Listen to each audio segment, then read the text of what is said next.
On behalf of the General Assembly, I have the honor to welcome to the United Nations His Excellency Barack Obama, President of the United States of America, and to invite him to address the Assembly.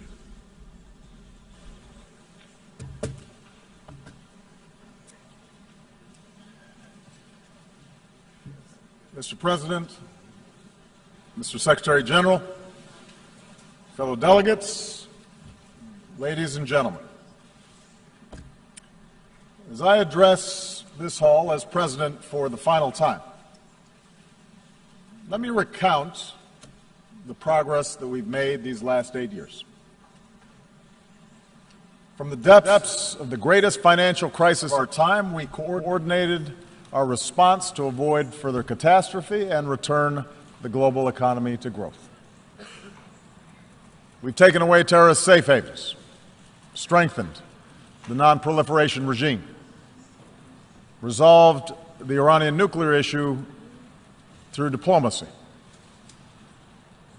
We opened relations with Cuba, helped Colombia end Latin America's longest war. And we welcome a democratically elected leader of Myanmar to this assembly. Our assistance is helping people feed themselves, care for the sick, power communities across Africa, and promote models of development rather than dependence. And we have made international institutions like the World Bank and the International Monetary Fund more representative, while establishing a framework to protect our planet from the ravages of climate change.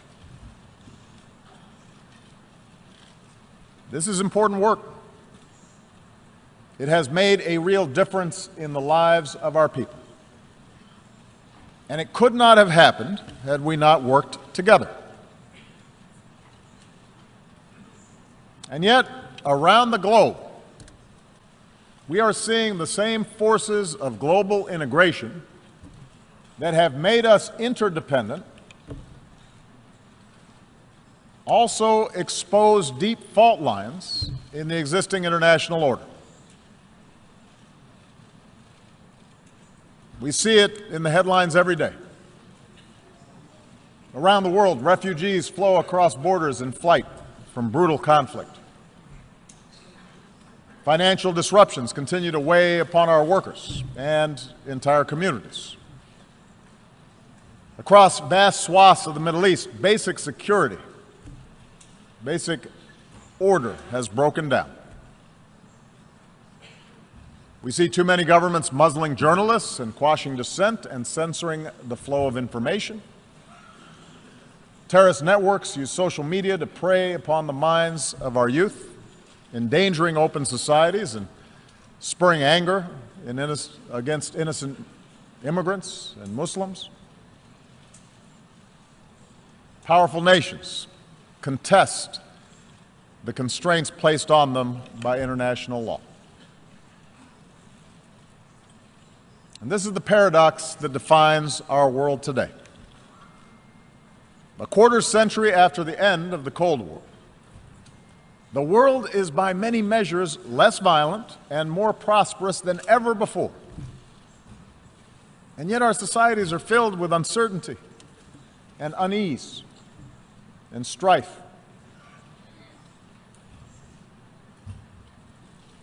Despite enormous progress, as people lose trust in institutions, governing becomes more difficult, and tensions between nations become more quick to surface. And so I believe that at this moment, we all face a choice. We can choose to press forward with a better model of cooperation and integration, or we can retreat into a world sharply divided and ultimately in conflict along age-old lines of nation and tribe and race and religion.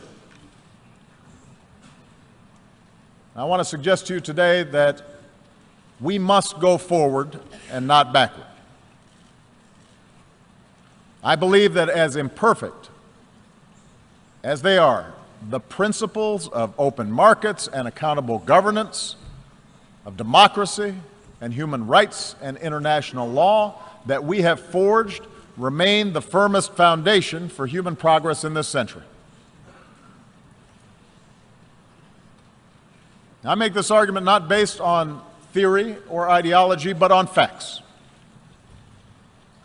Facts that all too often we forget in the immediacy of current events. Here's the most important fact. The integration of our global economy has made life better for billions of men, women, and children.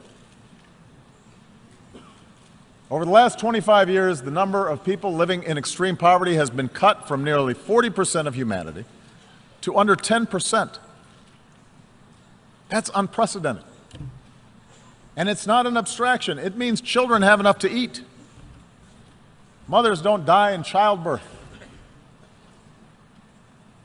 Meanwhile, cracking the genetic code promises to cure diseases that have plagued us for centuries.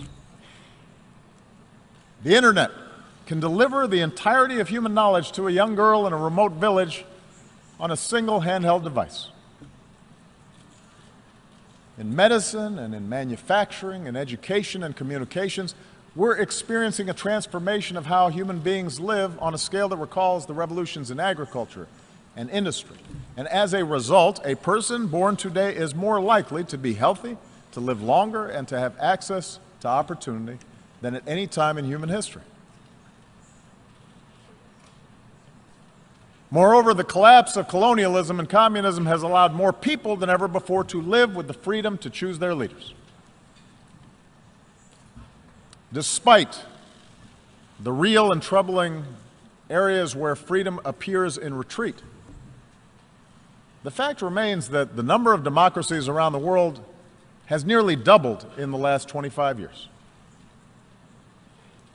In remote corners of the world, citizens are demanding respect for the dignity of all people, no matter their gender or race or religion or disability or sexual orientation, and those who deny others dignity are subject to public reproach. An explosion of social media has given ordinary people more ways to express themselves and has raised people's expectations for those of us in power.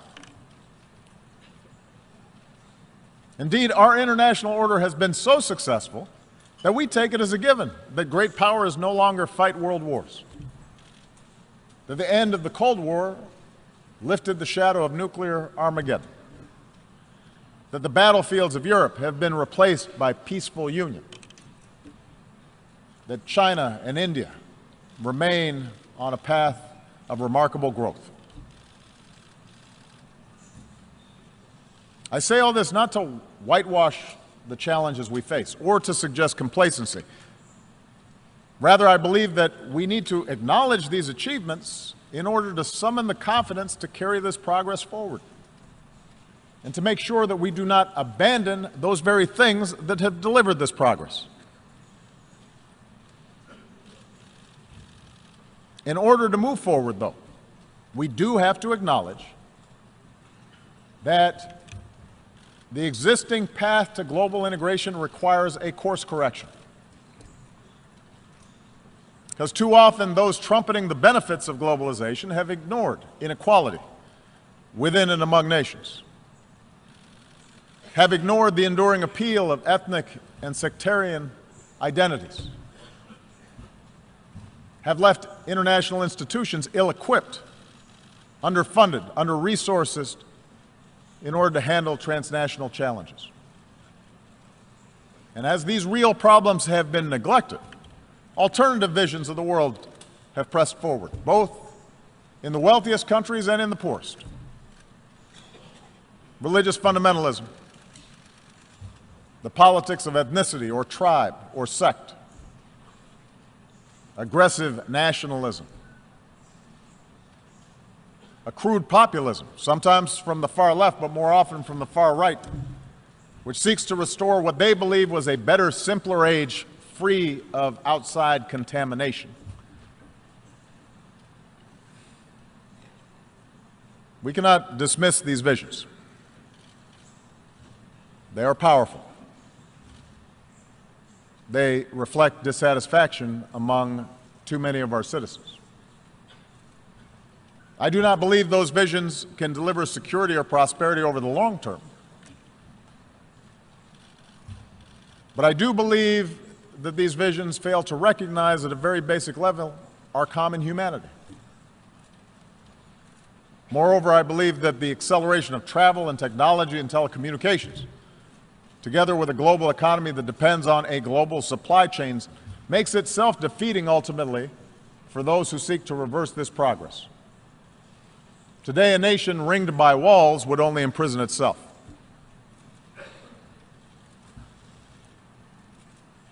So the answer cannot be a simple rejection of global integration. Instead, we must work together to make sure the benefits of such integration are broadly shared, and that the disruptions, economic, political, and cultural, that are caused by integration are squarely addressed. Now, this is not the place for a detailed policy blueprint, but let me offer in broad strokes those areas where I believe we must do better together. It starts with making the global economy work better for all people and not just for those at the top.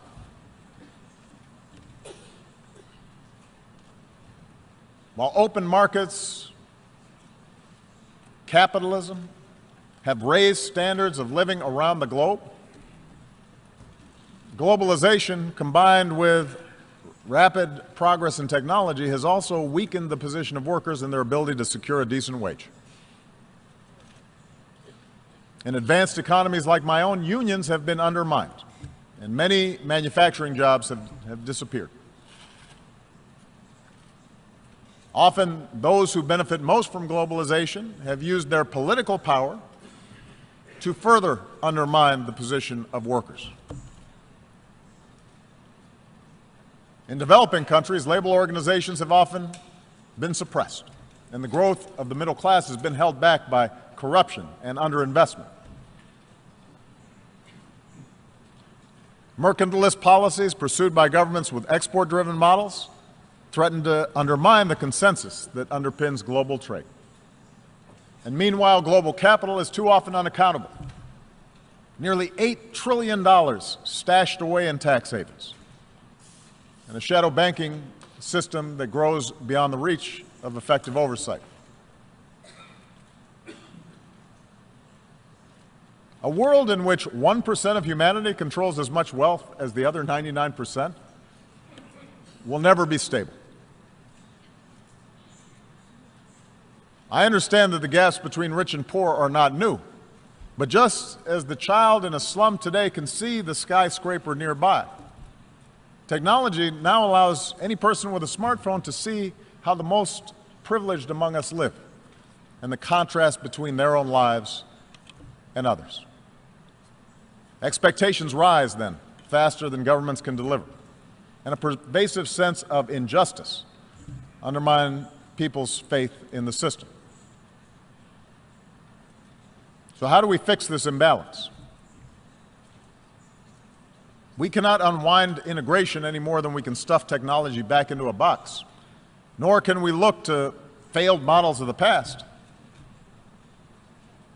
If we start resorting to trade wars, market-distorting subsidies, beggar-thy-neighbor policies, an over-reliance on natural resources instead of innovation, these approaches will make us poor collectively, and they are more likely to lead to conflict. And the stark contrast between, say, the success of the Republic of Korea and the wasteland of North Korea shows that central planned control of the economy is a dead end. But I do believe there's another path, one that fuels growth and innovation and offers the clearest route to individual opportunity and national success. It does not require succumbing to a soulless capitalism that benefits only the few, but rather recognizes that economies are more successful when we close the gap between rich and poor, and growth is broadly based. And that means respecting the rights of workers so they can organize into independent unions and earn a living wage. It means investing in our people, their skills, their education, their capacity to take an idea and turn it into a business. It means strengthening the safety net that protects our people from hardship and allows them to take more risks, to look for a new job or start a new venture. These are the policies that I've pursued here in the United States, and with clear results. American businesses have created now 15 million new jobs. After the recession, the top 1% of Americans were capturing more than 90% of income growth, but today that's down to about half. Last year, poverty in this country fell at the fastest rate in nearly 50 years. And with further investment in infrastructure and early childhood education and basic research, I'm confident that such progress will continue. So just as I've pursued these measures here at home, so has the United States worked with many nations to curb the excesses of capitalism, not to punish wealth, but to prevent repeated crises that can destroy it. That's why we've worked with other nations to create higher and clearer standards for banking and taxation. Because a society that asks less of oligarchs than ordinary citizens will rot from within. That's why we've pushed for transparency and cooperation in rooting out corruption and tracking illicit dollars. Because markets create more jobs when they're fueled by hard work and not the capacity to extort a bribe. That's why we've worked to reach trade agreements that raise labor standards and raise environmental standards, as we've done with the Trans-Pacific Partnership, so that the benefits are more broadly shared. And just as we benefit by combating inequality within our countries, I believe advanced economies still need to do more to close the gap between rich and poor nations around the globe. This is difficult politically. It's difficult to spend on foreign assistance. But I do not believe this is charity. For the small fraction of what we spent at war in Iraq, we could support institutions so that fragile states don't collapse in the first place, and invest in emerging economies that become markets for our goods. It's not just the right thing to do, it's the smart thing to do. And that's why we need to follow through on our efforts to combat climate change. If we don't act boldly, the bill that could come due will be mass migrations and cities submerged and nations displaced and food supplies decimated and conflicts born of despair. The Paris Agreement gives us a framework to act, but only if we scale up our ambition, and there must be a sense of urgency about bringing the agreement into force and helping poorer countries leapfrog destructive forms of energy. So for the wealthiest countries, a green climate fund should only be the beginning. We need to invest in research and provide market incentives to develop new technologies and then make these technologies accessible and affordable for poorer countries. And only then can we continue lifting all people up from poverty without condemning our children to a planet beyond their capacity to repair. So, we need new models for the global marketplace, models that are inclusive and sustainable. And in the same way, we need models of governance that are inclusive and accountable to ordinary people. I recognize not every country in this hall is going to follow the same model of governance. I do not think that America can or should impose our system of government on other countries. But there appears to be a growing contest between authoritarianism and liberalism right now. And I want everybody to understand, I am not neutral in that contest. I believe in a liberal political order. An order built not just through elections and representative government, but also through respect for human rights and civil society and independent judiciaries and the rule of law. I know that some countries which now recognize the power of free markets still reject the model of free societies. And perhaps those of us who have been promoting democracy feel somewhat discouraged since the end of the Cold War, because we've learned that liberal democracy will not just wash across the globe in a single wave. It turns out building accountable institutions is hard work, the work of generations. The gains are often fragile. Sometimes we take one step forward and then two steps back. In countries held together by borders drawn by colonial powers, with ethnic enclaves and tribal divisions, politics and elections can sometimes appear to be a zero-sum game. And so, given the difficulty in forging true democracy in the face of these pressures, it's no surprise that some argue the future favors the strong man, a top-down model, rather than strong democratic institutions. But I believe this thinking is wrong. I believe the road of true democracy remains the better path. I believe that in the 21st century, economies can only grow to a certain point until they need to open up, because entrepreneurs need to access information in order to invent. Young people need a global education in order to thrive. Independent media needs to check the abuses of power. Without this evolution, ultimately expectations of people will not be met. Suppression and stagnation will set in. And history shows that strong men are then left with two paths: permanent crackdown, which sparks strife at home, or scapegoating enemies abroad, which can lead to war. Now, I will admit, my belief that governments serve the individual and not the other way around is shaped by America's story. Our nation began with a promise of freedom that applied only to the few, but because of our democratic Constitution, because of our Bill of Rights, because of our ideals, ordinary people were able to organize and march and protest, and ultimately those ideals won out.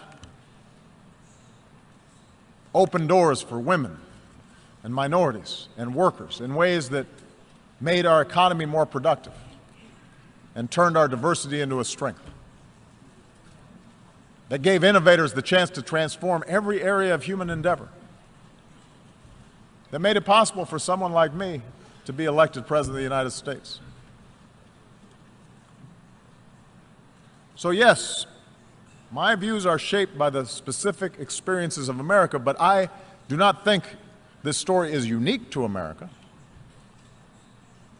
Look at the transformation that's taken place in countries as different as Japan and Chile, Indonesia, Botswana. The countries that have succeeded are ones in which people feel they have a stake. In Europe, the progress of those countries in the former Soviet bloc that embraced democracy stand in clear contrast to those that did not. After all, the people of Ukraine did not take to the streets because of some plot imposed from abroad. They took to the streets because their leadership was for sale, and they had no recourse. They demanded change because they saw life get better for people in the Baltics and in Poland, societies that were more liberal and democratic and open than their own.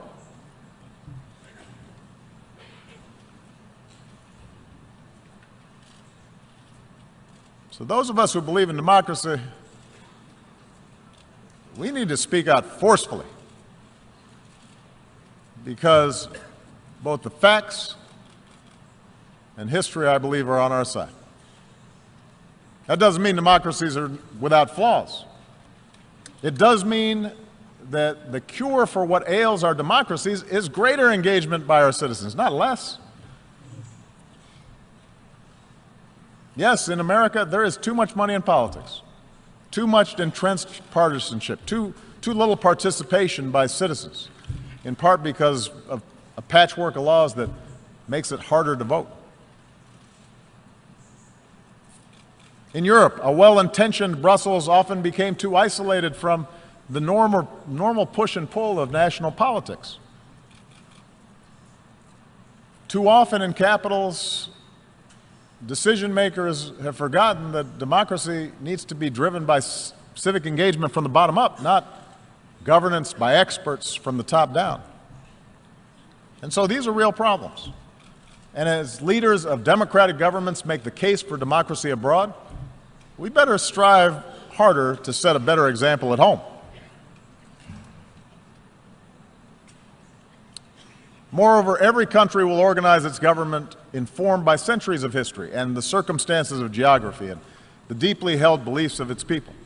So I recognize a traditional society may value unity and cohesion more than a diverse country like my own, which was founded upon what at the time was a radical idea, the idea of the liberty of individual human beings, endowed with certain God-given rights.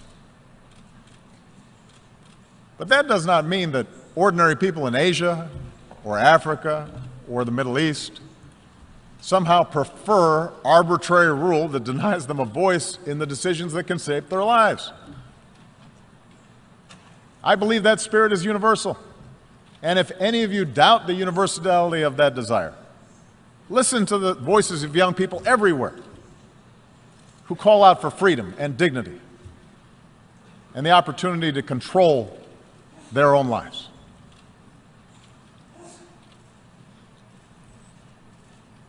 This leads me to the third thing we need to do. We must reject any forms of fundamentalism or racism or a belief in ethnic superiority that makes our traditional identities irreconcilable with modernity. Instead, we need to embrace the tolerance that results from respect of all human beings. It's a truism that global integration has led to a collision of cultures. Trade, migration, the internet, all these things can challenge and unsettle our most cherished identities. We see liberal societies express opposition when women choose to cover themselves. We see protests responding to Western newspaper cartoons that caricature the Prophet Muhammad. In a world that left the age of empire behind, we see Russia attempting to recover lost glory through force. Asian powers debate competing claims of history.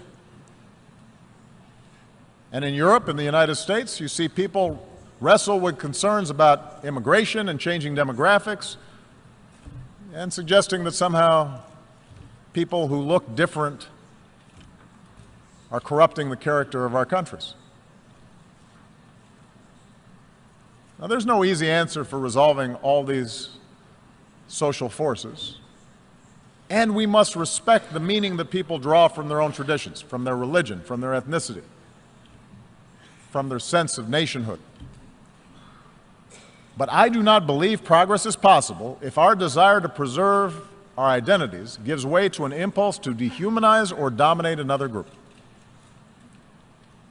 If our religion leads us to persecute those of another faith, if we jail or beat people who are gay, if our traditions lead us to prevent girls from going to school, if we discriminate on the basis of race or tribe or ethnicity, then the fragile bonds of civilization will fray. The world is too small. We are too packed together for us to be able to resort to those old ways of thinking. We see this mindset in too many parts of the Middle East. There, so much of the collapse in order has been fueled because leaders sought legitimacy not because of policies or programs, but by resorting to persecuting political opposition or demonizing other religious sects, by narrowing the public space to the mosque, where in too many places perversions of a great faith were tolerated. And these forces built up for years and are now at work helping to fuel both Syria's tragic civil war and the mindless medieval menace of ISIL. The mindset of sectarianism and extremism and bloodletting and retribution that has been taking place will not be quickly reversed. And if we are honest, we understand that no external power is going to be able to force different religious communities or ethnic communities to coexist for long. But I do believe we have to be honest about the nature of these conflicts. And our international community must continue to work with those who seek to build rather than to destroy. And there is a military component to that. It means being united and relentless in destroying networks like ISIL, which show no respect for human life. But it also means that in a place like Syria, where there's no ultimate military victory to be won, we're going to have to pursue the hard work of diplomacy that aims to stop the violence and deliver aid to those in need and support those who pursue a political settlement and can see those who are not like themselves as worthy of dignity and respect. Across the region's conflicts, we have to insist that all parties recognize a common humanity and that nations end proxy wars that fuel disorder. Because until basic questions are answered about how communities coexist, the embers of extremism will continue to burn, countless human beings will suffer, most of all in that region, but extremism will continue to be exported overseas. And the world is too small for us to simply be able to build a wall and prevent it from affecting our own societies. And what is true in the Middle East is true for all of us. Surely religious traditions can be honored and upheld while teaching young people science and math rather than intolerance. Surely we can sustain our unique traditions while giving women their full and rightful role in the politics and economics of a nation.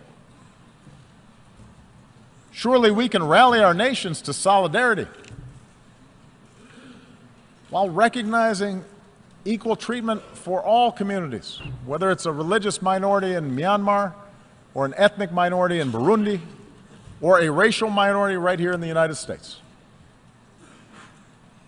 And surely Israelis and Palestinians will be better off if Palestinians reject incitement and recognize the legitimacy of Israel. But Israel recognizes that it cannot permanently occupy and settle Palestinian land.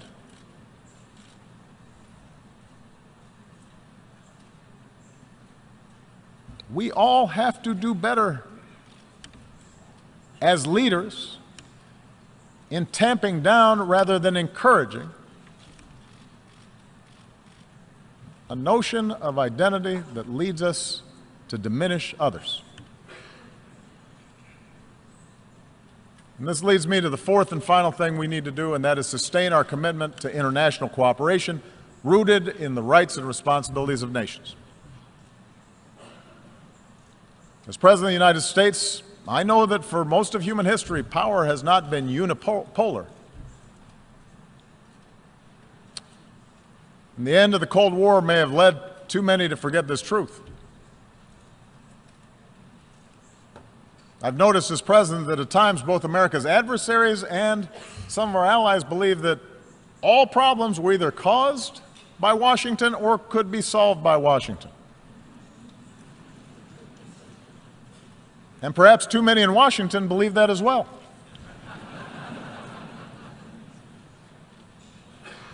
But I believe America has been a rare superpower in human history insofar as it has been willing to think beyond narrow self-interest.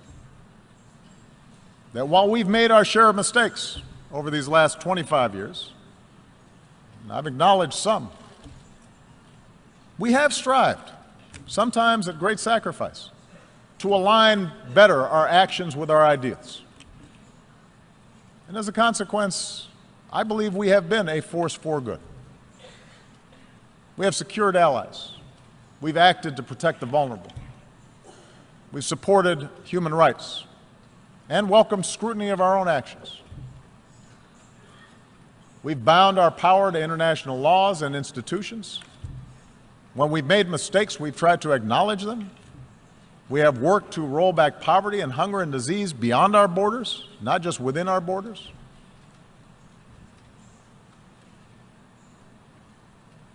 I'm proud of that. But I also know that we can't do this alone. And I believe that if we're to meet the challenges of this century, we are all going to have to do more to build up international capacity. We cannot escape the prospect of nuclear war unless we all commit to stopping the spread of nuclear weapons and pursuing a world without them. When Iran agrees to accept constraints on its nuclear program, that enhances global security and enhances Iran's ability to work with other nations. On the other hand, when North Korea tests a bomb, that endangers all of us. And any country that breaks this basic bargain must face consequences.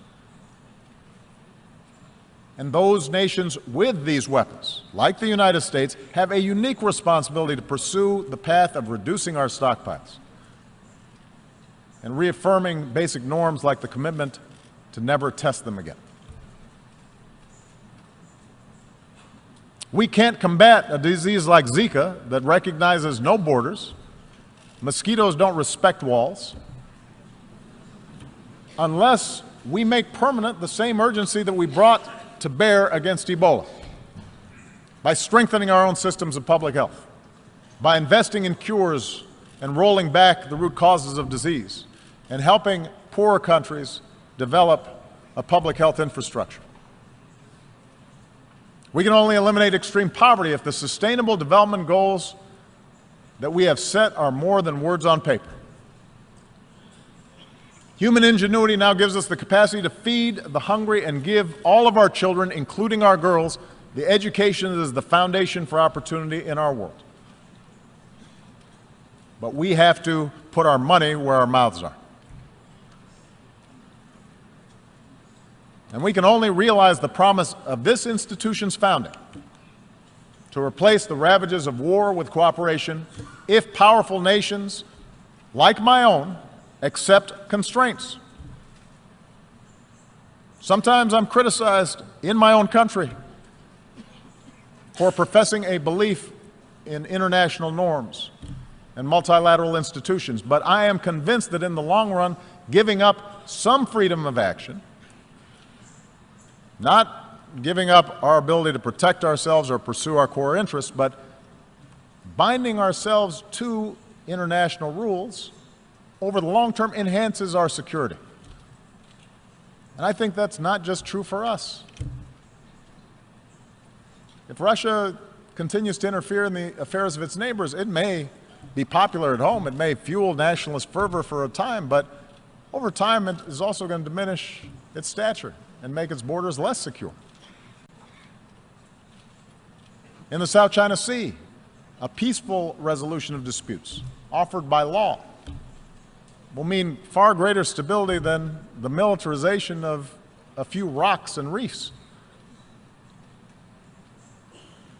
We are all stakeholders in this international system, and it calls upon all of us to invest in the success of institutions to which we belong. And the good news is that many nations have shown what kind of progress is possible when we make those commitments. Consider what we've accomplished here over the past few years. Together, we mobilized some 50,000 additional troops for UN peacekeeping, making them nimble, better equipped, better prepared to deal with emergencies. Together we established an open government partnership so that increasingly transparency empowers more and more people around the globe. And together, now, we have to open our hearts and do more to help refugees who are desperate for a home. We should all welcome the pledges of increased assistance that have been made at this General Assembly gathering. I'll be discussing that more this afternoon, but we have to follow through even when the politics are hard. Because in the eyes of innocent men and women and children who, through no fault of their own, have had to flee everything that they know, everything that they love, we have to have the empathy to see ourselves. We have to imagine what it would be like for our family, for our children, if the unspeakable happened to us. And we should all understand that ultimately our world will be more secure if we are prepared to help those in need and the nations who are carrying the largest burden with respect to accommodating these refugees. There are a lot of nations right now that are doing the right thing. But many nations, particularly those blessed with wealth and the benefits of geography, they can do more to offer a hand. Even if they also insist that refugees who come to our countries have to do more to adopt to the customs and conventions of the communities that are now providing them a home.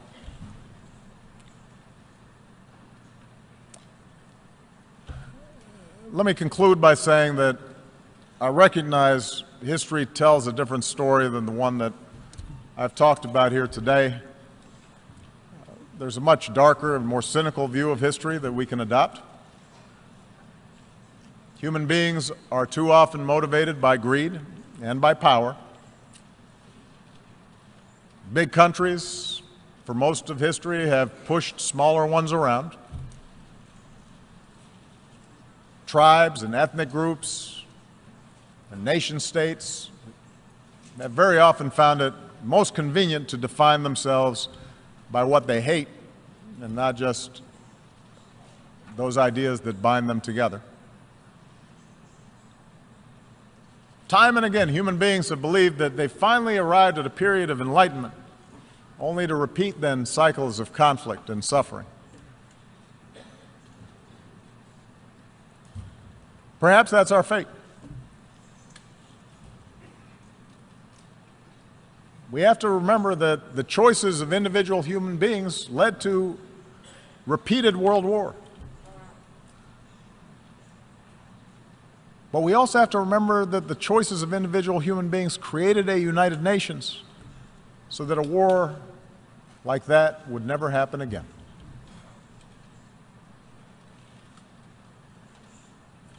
Each of us, as leaders, each nation, can choose to reject those who appeal to our worst impulses and embrace those who appeal to our best. For we have shown that we can choose a better history. Sitting in a prison cell, a young Martin Luther King Jr. wrote that human progress never rolls on the wheels of inevitability. It comes through the tireless efforts of men willing to be co-workers with God. And during the course of these 8 years, as I've traveled to many of your nations, I have seen that spirit in our young people who are more educated and more tolerant and more inclusive and more diverse and more creative than our generation, who are more empathetic and compassionate towards their fellow human beings than previous generations.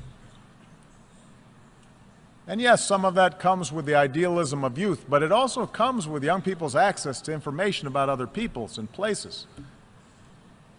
An understanding unique in human history that their future is bound with the fates of other human beings on the other side of the world.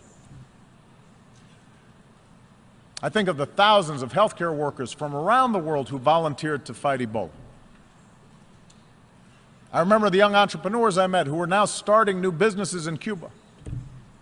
The parliamentarians who used to be, just a few years ago, political prisoners in Myanmar. I think of the girls who have braved taunts or violence just to go to school in Afghanistan. And the university students who started programs online to reject the extremism of organizations like ISIL. I draw strength from the young Americans, entrepreneurs, activists, soldiers, new citizens who are remaking our nation once again, who are unconstrained by old habits and old conventions and unencumbered by what is, but are instead ready to seize what ought to be.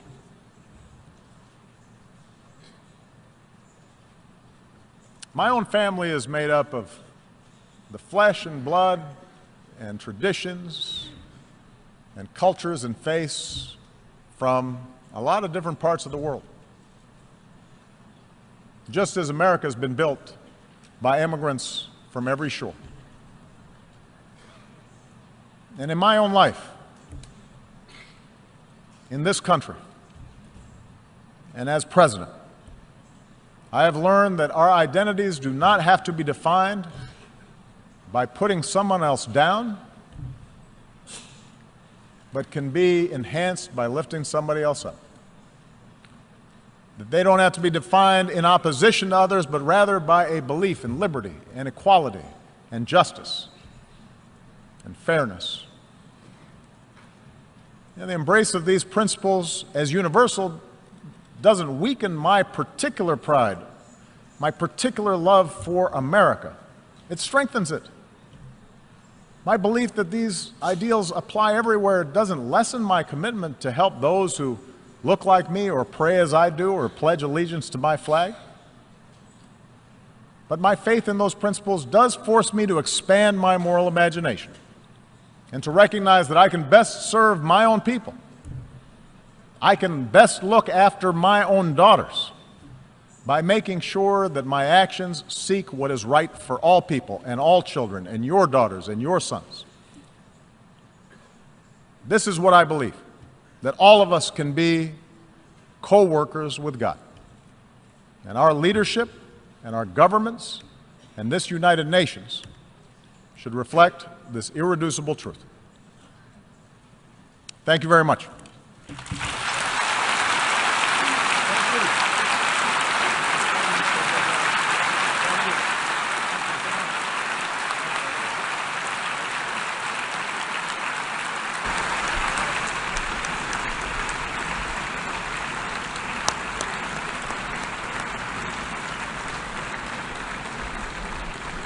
On behalf of the General Assembly, I wish to thank the President of the United States for the statement just made. May I request representatives to remain seated while we greet the President, after which the meeting will stand suspended for 5 minutes before resuming to hear the next speaker.